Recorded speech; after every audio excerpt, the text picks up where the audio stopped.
economic development of India and economic development of the states is one such larger national cause for which we all have a shared vision. And if this shared vision is to strengthen, I have not the least doubt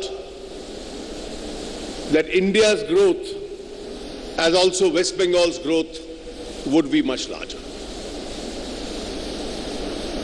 Madam, I am delighted to be here for one more reason. That almost every state in India is realizing the importance of creating an investment-friendly environment and encouraging investment in the The basis of our growth has to be our ability to attract investment. We have to create an environment where we not merely attract investment, but we also promise profitable returns on that investment.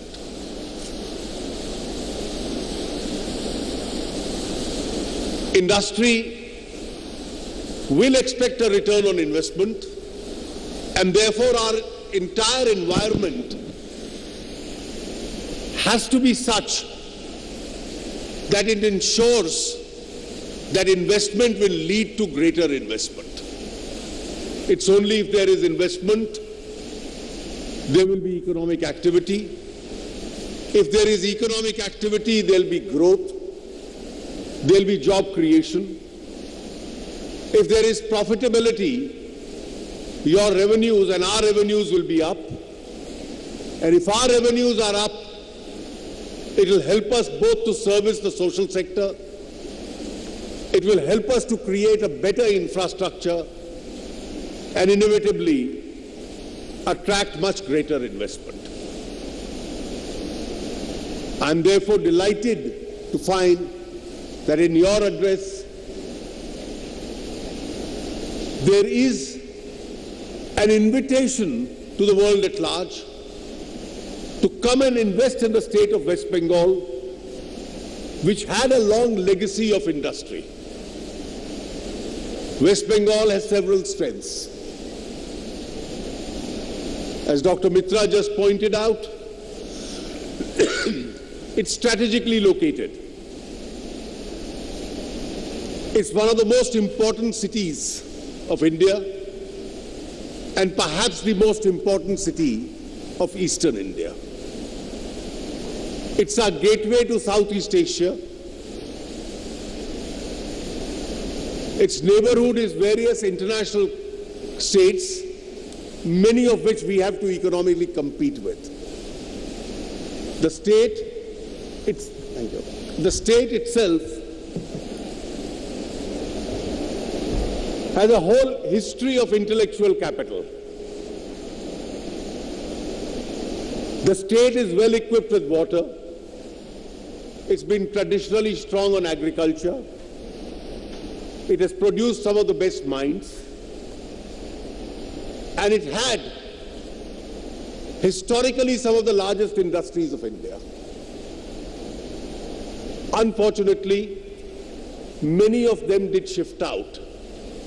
And now our challenge is how to re-establish West Bengal as an industrial center once again. When Dr. Mitra just now pointed out encouraging growth figures of the state, we must not lose sight of the reality that the share of manufacturing in the state's growth is still on a very narrow base. It's the manufacturing which is going to create jobs. It is manufacturing in which people are going to shift from the underemployment in the agriculture sector into the manufacturing sector, and that is where one of the greatest challenges of the next few years is going to lie. How do we now attract the best possible investment? Your presence here of all of you in the dais and in this audience encourages not merely the leaders of the West Bengal government, but it encourages me also. It's collectively when all the states grow that India grows, and my job as a minister in the central government becomes a little easier.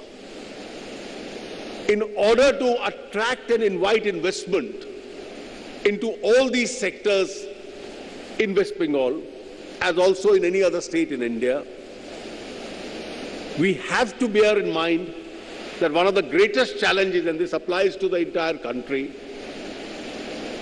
we have to ease our norms and ease the process of doing business in India.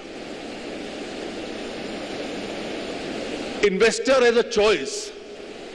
He has a choice of which state to invest in. He also has a choice of which country to invest in.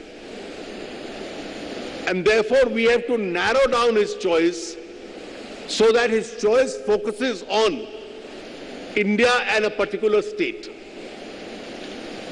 Any one of us who can offer him the best deal, that here is a country, here is a state where doing business is going to be comfortable.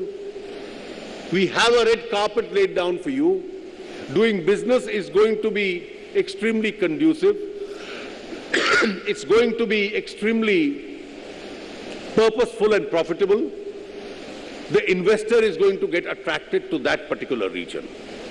Our cost of utilities, our availability of capital, the cost at which that capital is available, are cut down in our decision-making process so that we are able to eliminate red tapeism, our easy grant of permissions and sanctions, the fact that there is negligible loss of mandates, the quality of our infrastructure, the modernization of our infrastructure is all going to enable us to invite and attract that investment. And I'm sure while West Bengal today makes a very strong plea and a legitimate plea for investment into the state, which I am sure is coming into the state and should come into the state, we'll have to bear in mind that in each of these areas we will have to grow. My colleague in the government, Mr. Nitin Gadkari, is going to be here this afternoon, and I personally would be delighted to see if West Bengal becomes, with his responsibility and his presence at this meet today, a state with some glorious highways, a state where the ports, which is also his responsibility, become more modernized. It won't alone be highways. It alone won't be ports. It will also be a first step to a creation of more urban and suburban areas, more townships in the state. At the end of the day, they are important engines of growth as far as the states are concerned. Kolkata, by far one of the most important Indian cities, the capital of West Bengal, is an engine driver of growth as far as Bengal is concerned. More townships in the state, because people are aspiring. They are not supposed to live indefinitely in semi-homes and villages. The aspirational class in India is expanding across the board in every part of the country.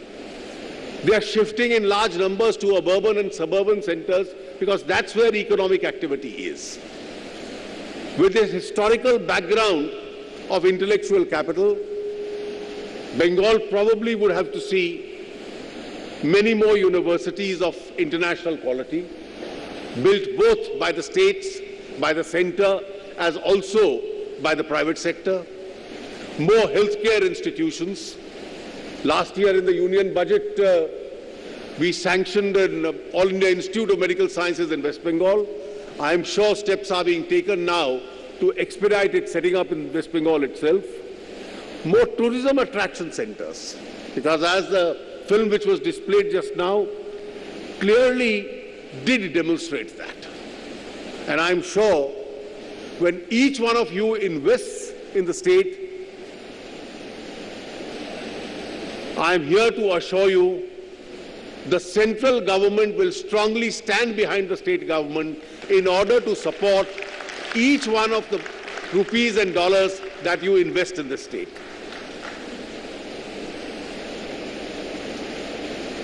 Madam Chief Minister, you have a mandate to rule the state. And therefore, you have the responsibility to deliver what was promised. We have a mandate to rule the country from the center. We have a responsibility to deliver from Delhi what we had promised. Notwithstanding in many areas our political differences, the strength of India is that despite these differences, India remains a strong federation of states.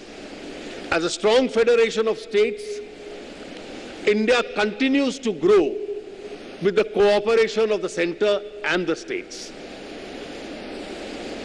In all areas where the states want to prosper, we are here to fully support you.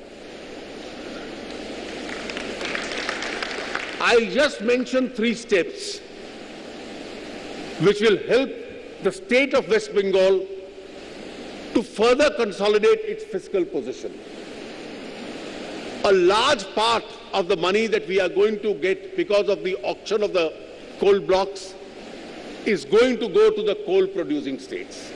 And West Bengal is going to be one of the 4 states which is going to be a major beneficiary of that.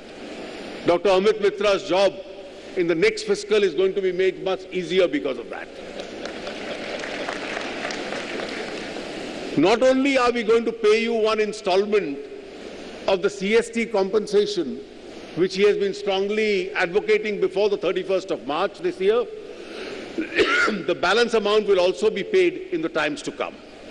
I have already given my commitment to all the states with regard to the CST compensation so that your own fiscal position is eased. We've also given an assurance to all the states that as a result of the implementation of the GST, which is a long demand as far as this country is concerned, no state will lose a single rupee of revenue. We have assured them of compensating them against any loss of revenue. In the case of West Bengal, which is predominantly a consuming state, I have not the least doubt in my mind that their revenue position is going to be much better in year 1 of the GST implementation itself. One of the key ideas and suggestions behind the setting up of the Niti Aayog had been that India has today changed and the traditional structure of control and command economy also has to alter. There has to be a greater empowerment of the states. The same central scheme which is applicable to Punjab may not be applicable to Tripura, but to mandate earlier 130 central schemes, now 67 central schemes, on the principle of one size fits all being applicable to every state is no longer acceptable. The Niti Aayog, therefore, will also be a body which will comprise of the Prime Minister, some central ministers, the chief ministers of all states, and one of the objects has to be to financially empower the states so that they can decide what schemes on those central fundings help them the most. And therefore, this is going to further lead as far as the empowerment of the states is concerned. We are in an era of cooperative federalism. The center and the states have to cooperate with each other. You have a mandate to rule here, we have a mandate to rule in Delhi. We have to cooperate with each other to fulfill that mandate. But just as I mentioned, the investor chooses which country to invest in, which state to invest in. We are also living in an era where there is competitive federalism. States today in India are competing with each other so that the best share of the pie can come to them. Whoever is able to offer the best to an investor will be able to get the maximum. We as the central government are keenly interested that an interstate equity also remains. And that is why the Prime Minister has repeatedly said the eastern part of India must grow as rapidly or not more than the western part of India itself. And therefore, this inequity between the eastern part of India and the western part of India must now come to an end. And therefore, there are challenges which we have ahead of us. These are national challenges. And when I analyze both India's economy today and West Bengal's economy, there are three things in common that I find. We need to give a spurt to investment. We need to substantially concentrate on our manufacturing sector. We need to give a massive boost to infrastructure, particularly public spending in infrastructure. This is when many parts of the world are slowing down today, and therefore global investors are looking at us. It is this situation which we can convert into an opportunity, and this opportunity will enable India to grow. I am sure the kind of initiatives you are taking through this Global Investors Meet in West Bengal today is certainly going to drive a lot of investment into West Bengal, and that is an area of delight not only for West Bengal but for the entire country. I wish your government and this investment conference, Madam, all the very best, and I am sure the kind of investment boost it will give will certainly be of great use not merely to West Bengal but to the entire country itself. I thank you once again for inviting me for this.